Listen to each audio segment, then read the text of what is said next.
Food Trucker School is now in session. This is episode 32.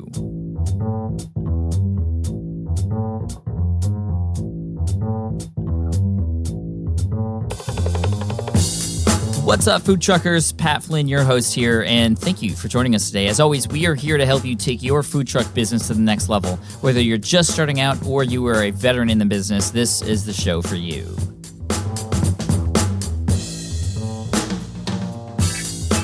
All right, today we're talking with Brandon Lewin, a marketer, a strategist, somebody who is here to help provide a lot of value to you in terms of how to market your food truck using different website functionalities, social media, and a lot of other things that we're going to be talking about. There's a lot of golden information here that any beginning or veteran food truck owner should be listening to. And at the end, make sure to pay attention because he's also given us a free book on Twitter that's going to help us make the most of it. So here we go. Here's Brandon Lewin from brandonmlewin.com. Hey, Brandon, welcome to Food Trucker School. How are you today? Good, Pat. Thanks for having me, man. Yeah, this is awesome. And, we've chatted a bit over email for quite a while now. We've been talking on email, but now we're finally able to actually chat in person, which is really cool. So I'm thankful that you're here and are able to help out these food truck owners here and potential food truck owners. So again, thank you for being here. But why don't you just kind of introduce yourself really quick and tell us what you do?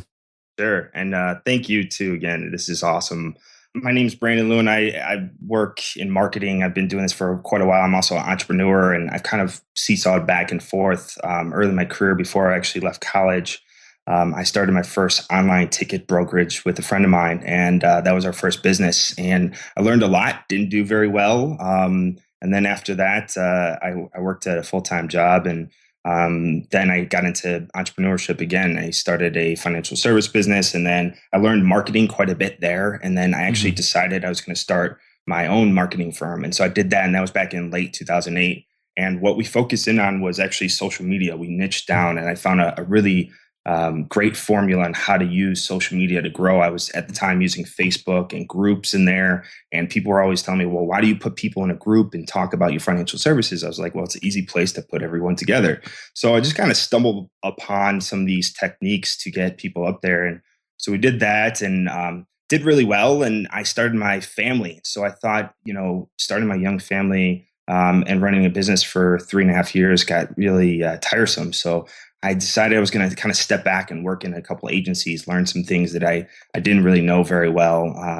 And I learned a ton. I worked for a couple of different agencies in a 3-year period of time. And a few things I really picked up on was the analytics and AdWords side of things. And analytics is huge now, and a lot of small businesses aren't using them. I feel like probably, listen to some of your podcasts.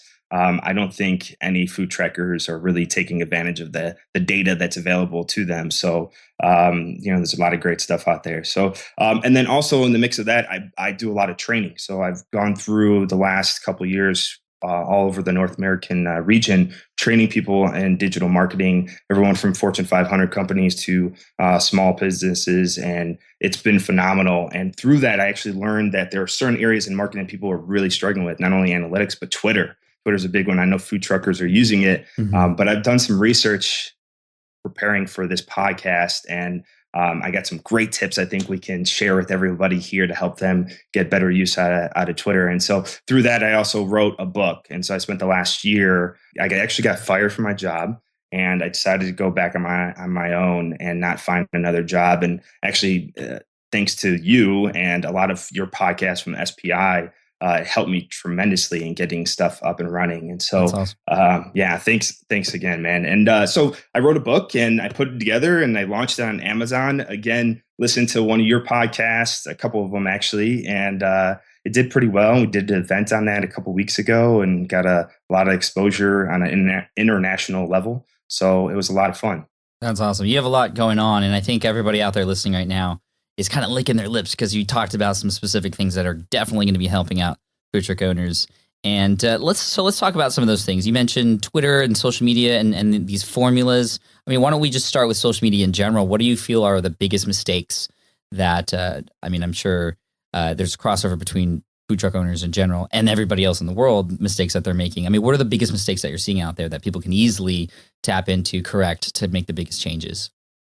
Well, one thing is everyone forgets is that social media is it says social in it. It says social and it's about being social and it's really about bringing and being vulnerable in some sense as well. That's a hard thing for people to do, myself included. But people like yourself, you do a great job at it, kind of letting people in from behind the scenes. Some celebrities do a great job at it too, and it just helps people feel like an ownership to the brand, and they really buy into it. And so I feel like just being more personable is a big thing. And, having that interaction, if people are reaching out to you, reach back out to them. Don't hide behind anything. Don't wait for it. Just, some of it, I know everyone's busy, especially food truckers, you're working 16 hours a day, sometimes 7 days a week. It's tough, but you have this mobile device in your pocket that you can just sit there and you can do so much with it. And so just being more proactive is another thing as well. What I noticed is actually doing some research on this and preparing for the podcast was that food truckers, although they interact a bit, what they are missing out on is actually being more proactive, using the search or advanced search options, specifically on Twitter that I'm talking about in this one. But being able to type in food truckers. I did an event, and we were talking about this prior to the recording. But I did an event. It was 25 hours, and so I was stuck in one place, and I was the only person doing it. And I knew I was going to need some food.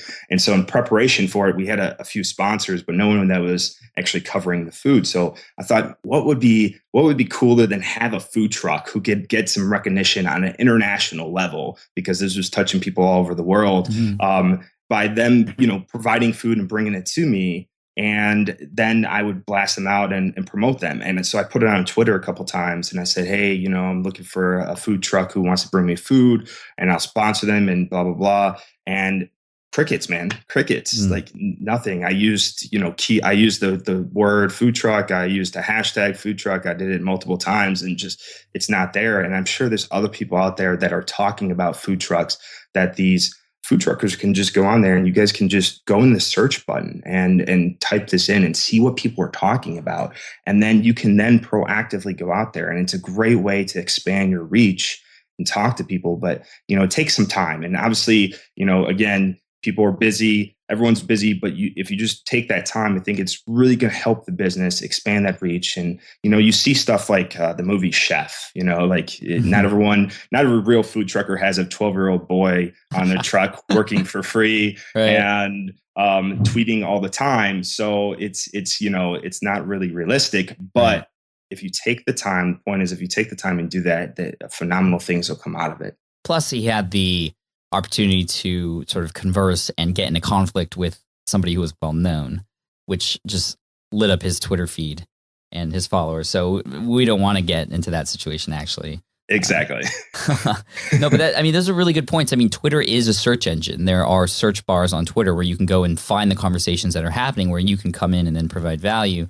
So there's even tools out there, right, Brandon, that people who own food trucks can use to set up ways to automatically see what people are talking about related to things that they're doing. You might be able to have a specific column on a tool like TweetDeck or something like that shows every time somebody says the word food truck in your region and things like that. Absolutely. Yeah. You talk about like TweetDeck has it. Hootsuite is another one. Sprout Social is great as well. Even Social Bro, there's one out there. A lot of them also have mobile apps too. So you can just jump on your phone, you can get a lot of this stuff in there. And especially for food truckers who are out there on the road a lot, it's a great opportunity to do that. So, those are great opportunities to be more proactive. Other things like, Facebook and just in social media in general. If you have to do content too. Like I've noticed is that food truckers talk really mostly about, where they're going to be at, and they interact a bit, but there's a lack of substance behind there. The storytelling isn't necessarily very strong, and so being able to use that mobile device to get out there and take pictures, not only with the food, but take pictures of your customers. And I know on a couple of the past podcasts on FoodTruckr, you talked about this, is that some people take pictures of people smiling and eating their food. Yeah. And that's a great way of doing it. Also, not only Twitter, but Facebook has this option too, Twitter's been the most recent one, but you can upload videos now. And on Twitter, you can do 30-second videos from your phone. And so what better way to kind of showcase what you're doing is that maybe, have a clip about your chef or somebody else in the truck and have them talk about themselves or talk about the food or That's a show great them, idea. really what they're doing and just let them get behind the scenes and everything, or maybe show what they do in preparation for the day. It's things like that that'll really tie people into the brand and get them to love them and be loyal and come out and check things out. Oh, the video is so huge, especially on Twitter now. I mean, that especially for food truck owners is a huge deal, and especially because when you think about everybody's Twitter feed, I mean, they're seeing text and text and text and images and things like that. But then this new format video, it's going to stand out from all the other feed, things on people's Twitters. And if that can be your video, you're definitely going to make an impression. And if not a customer, they're going to share that at least to somebody who could potentially be a customer. And I loved all your ideas with quick little short videos. And that's the cool thing about it. You're only limited to 30 seconds. So you don't need to worry about like, do I have to script this whole thing? What is the, and on Twitter and on just social media in general, like you don't need to have a Hollywood production to put out. Yeah. I mean, you don't want that actually. You want it raw. You want it real. And so, yeah, dude, I love that idea of video, especially on Twitter for food truck owners. I haven't even thought of that yet. And just recording quick interviews with other people in the truck, maybe just asking somebody who just purchased something like, why did you buy this particular item? Or what do you love about this truck? Or why do you keep coming back? Or, just featuring all these cool things, that could go a very, very long way. Absolutely. And social proof, couldn't go longer, with that. And the thing with the phones too, I mean, you talk about smartphones. I mean, are you an Apple guy, Pat, or you're an Android guy? Totally an Apple guy. Okay. All right, cool. Well, I won't hold it against you, but I use Android. Like I have a Mac computer, love Mac computers. I love Apple as a brand, but from the phone perspective right now, Androids are great because they actually, in my opinion, are killing Apple as far as the camera point of view. So I have an Galaxy S5 and the camera on there is, the resolution is phenomenal, but the video is awesome. You can get 4K video. I don't know if you've heard of this, but like 4K video, which is like Ultra HD. Yeah, that's ridiculous. And you get it from a phone. Like you should buy a memory card because it kills your memory and eats it up really fastly. But like you can get really crisp quality stuff that sometimes, phones don't produce that great stuff. But when you have these mobile devices, you can do so many great things on your social media platform. So, that's a big thing. And, I just want to shift just a second to Facebook because I've been listening to a lot of the FoodTruckr podcast, and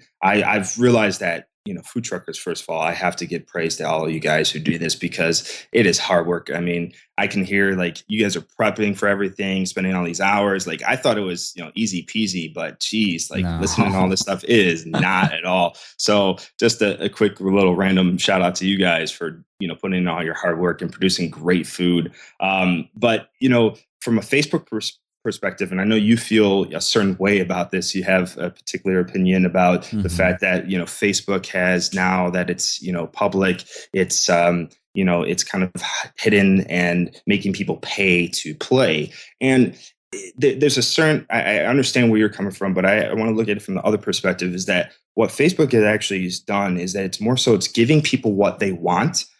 Based on an algorithm. So if you're interacting with pages, if you're looking on things, and you're giving people what they want and they're interacting with your page, you're going to be seen by more people. And so, yes, the pay to play helps. And it does quite a bit. But, when you're food truck or any type of business and you want to get people to interact with you on Facebook, you need to be engaging. You need to, ask questions, get feedback, do contests. I think, obviously, I think your Facebook page is phenomenal. You get a ton of responses. Obviously, you have a huge following, though, so that's a little bit a different perspective. But, another thing with this and a tip that I thought about is that here in Chicago, where I'm from, a couple of years ago, there was a cupcake food truck, and I forgot the name of it, but they did this thing that I thought was great, is that they did a contest.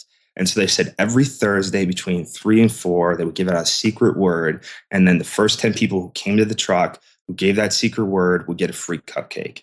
And talk about, I mean, that's like radio stuff, like radios do that. Radio stations do all the time, get you in a contest, give you make you listen from a period of time to get that and win that contest. And I think food trucks can do that a lot, especially on Twitter, even on Facebook, is that if you start doing these kind of contests, getting people to, pay attention at a certain period of time, that again could help quite a bit. And, give something away, nothing better than give away your product is get more people to, like it and love it and talk about it. So, yeah, that's awesome. Those are fantastic tips. Now, you mentioned earlier about sort of a lack of care for data and analytics. Is there anything, I think that scares a lot of people, just the numbers, and, food truckers already have enough numbers to worry about in terms of inventory and pricing and all that stuff. But in terms of social media numbers, is there sort of an 80-20, like maybe something that they can do that'll have the biggest difference in terms of keeping track of everything? Yeah. So when you keep track of, there's so much, like you said, there's so much data out there. Yeah. It's overwhelming. Get lost, and it is overwhelming. And so what I always say is that you really want to look at two things. You want to see what converts, and then you want to see what engages. And so, what people like when you put out some content, who likes what type of videos. If you put out a video, what was that video? And did people retweet it? Did they like it? You can see all that stuff within Twitter analytics now. And that's absolutely free. And you can actually get that right on your phone too, in the mobile app. And once you post something on there, you can go in there and you get the view activity. So you don't have to, really stretch too far to get that data. Look at that, see what people are liking from your content standpoint, test it out, do a video on this and do a video on that, and then see which one works, and then do more of the one that gets more engagement. That helps you reach quite a bit. Now on the conversion side of things, and like, I know you've talked about this as well and some other people, but Twitter, social media, they're phenomenal tools and they're great for building communities, but you need a website. You need a website to drive people back to. It does so many things as far as SEO purposes. You can, get data from that as well. Collecting emails. And the biggest thing I think, which is a big misconception, is that you own the website. You own your email list. You don't own Twitter. You don't own Facebook. And so what you're doing is, if you put too much into those social media tools, and I'm a big advocate for social media, but if you put too much into it, the problem is that it could change overnight. Facebook changed overnight, and you lost all those followers. You spent years getting 10,000 followers, and then overnight they changed it up on you. And so by driving them back to your website, you help your SEO, your organics, you help your email, and then you can capture that and then repurpose it. So from a FoodTruckr standpoint, what I would say is that when you drive them back for conversion, you want to be able to track how many people are maybe signing up for email. What's the call to action now? That's what you have to consider, is on your email, on your website. What's the goal? Do you want them to submit their email? Do you want them to call you? Do you want them to call you for catering or submit a contact form for catering? You have to get some sort of goal, and you can actually put that in Google Analytics and have a goal as far as a page goes. And then you can see how many people are going there. And then you can also see by the amount of emails you're getting, or, however you have it set up with your website, but you can see how many emails, how many conversions you're getting as that goal. And then you can really use that data to say, all right, what do we need to do better here? And see how everything works together. Yeah, I love that. One thing that helps me with analytics, because, owning a number of websites and businesses, there's a lot to look at. Mm-hmm. One thing that's really clear is I can see what's working. And that's a sign that I need to do more of that. For example, if I write a post that goes up on FoodTruckr and it does really well and outperforms all the other ones, I know to write a similar post, or perhaps a part 2 to that, or to spend a little bit of money to boost that post, because it's just going to actually get out further into the world and provide value for more people. So the same thing with your truck, obviously, and you all know this in terms of what works on your truck and what doesn't, and you always do what works and fix what doesn't. But in terms of social media and website, I think that's the last thing on people's mind, but it's a really easy thing to do once you set up the analytics and then give it some time to sort of collect the data. Then you can go in there and make decisions based off of that, or else it's just a complete waste of time. Exactly. So, there's a lot, obviously, we could talk about, and we're coming up to the end of the talk here. Any other final tips, Brandon? You and I, we don't yet own food trucks ourselves, but if we had a magic wand and boom, just we immediately had one. I've always wanted to ask somebody, like, if you could just make any kind of food truck that you would want, what kind of cuisine would you serve? Oh man, barbecue. Like Yes. I love me some barbecue, man. It's like that's if I could eat one thing for the rest of my life, it would be barbecue. That's awesome. Mine would be because I live in San Diego and I Uh, grew up in a community that was very Filipino sort of okay. oriented. Yeah. So I would have a lumpia truck. Lumpias are like little egg rolls, and there'd be Okay. special kinds of lumpias. They're really easy to cook. All you need is a deep fryer. Prep them overnight, and that would be my idea. That's awesome. I've never seen one of those. So Yeah, that would be very interesting. I grew up in Skokie, and there's a big Filipino population out there. And actually, my best friend next door was Filipino, and I remember the breakfasts were the best when I came over in the morning because there was rice and there was like some sort of sausage meat, or something. Yeah. and sausage, and then there was pancakes, and it was like the best of both worlds, and it was amazing. So There's a truck idea too. Like a exactly. Filipino breakfast truck. Yep. Oh, dude, awesome. Any final tips? So if you got your barbecue truck, like what would be the 3 things you would absolutely make sure you would have and do? So I definitely would have a really strong brand, have fun with it. I would also set up my social media and then my online presence. And then I would do some partnerships too. And it's tricky because I noticed that here in Chicago, like I know you talked to someone else from Chicago. I forgot her name, but she was a lawyer and was talking about the laws, and they're very hard here. And on top of it, it's 6 months out of the year, it's winter, and it's what we call here in Chicago. There's really only 2 seasons. It's either winter or construction, and it's difficult. So, but if you do it the right way, I noticed that some of the really good food trucks they're at craft beer events. They're in front of restaurants or bars at certain times at night, and that's where I've gotten introduced to a lot of them. Is coming out, having a few drinks with some friends, being hungry, not a lot is open, and right across the street there's a food truck, and so you go and stop there. And I noticed that those are the ones that actually flourish. Those are the ones that now have stores, brick and mortar shops. Some of them actually have a couple of them, and so I would definitely set up a strong brand, have a strong online presence with goals and how everything works together. And then I would definitely go out there and find partnerships with other shops or people that are open to having those partnerships with food trucks. Awesome. Brandon, dude, thank you so much. Where can people get more information about you? Like, where's your headquarters or online? Where can they find more about you? So, couple things. You can go and find, you can go to my website. It's Brandon M. Lewin, M as in Michael, Lewin, LEWIN.com. And that's my personal website. But I also have a agency with my buddy of mine. It's called Down with the Man. And it's downwiththeman.io. It's not politically driven at all, but we had a little fun with it. We actually came up with the name after we came back from a bachelor party in New Orleans, and for some reason that just came to mind. But anyway, that's our agency. We work with a lot of small businesses, more purposeful businesses. So anyone who has a purpose, who's driven by purpose over profits, that's who we want to work with. Nice. You can visit us there. My Twitter is @BrandonLewin. I'm also I have a book. It's a how-to guide on how to use Twitter. And so it talks about everything from the basics, which a lot of people probably know, but it goes into the advanced stuff like tools. We have a section that's a chapter that's all on tools, and it's about 14 different ones. There's measurements in there. So we talk about the analytics and Google and how to set all that up. And then even advertisements too, which I think is a untapped resource for people because it's a very small investment right now that a lot of people could take advantage of. So there's a whole chapter on advertisements in there as well. So I'm going to give it away to the FoodTruckr community and family for free. It's, no way, dude. On Amazon. Yes, absolutely. I'm all about spreading the message and helping people succeed. So that's cool, Brandon. Thank you. You're very welcome.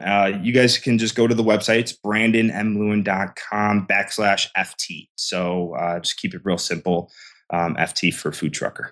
All right, man. Thank you so much for your time and for that generosity. I'll pick up your book, brandonmlewin.com/FT. Awesome. Thanks, man. Thank you. All right. I hope you enjoyed that interview with Brandon. Again, you can find him at BrandonMLewin, LEWIN.com. And he also has a website which can be found at downwiththeman.io. And also, like he mentioned, you can check out his free book. It's not free except for you. So if you actually go to Brandon M, as in Mark, BrandonMLewin.com/FoodTruckr, you're going to get to download that book, Chirp Chirp, for free. So check it out. Again, BrandonMLewin.com/FoodTruckr. Thanks so much for checking out today's episode. We really appreciate you and all the support the food truck owners out there are giving us. We are here to help you, like we said, and make sure to head on over to iTunes and leave us a quick review. Let us know what you think. It really helps out the show. It motivates us to keep going.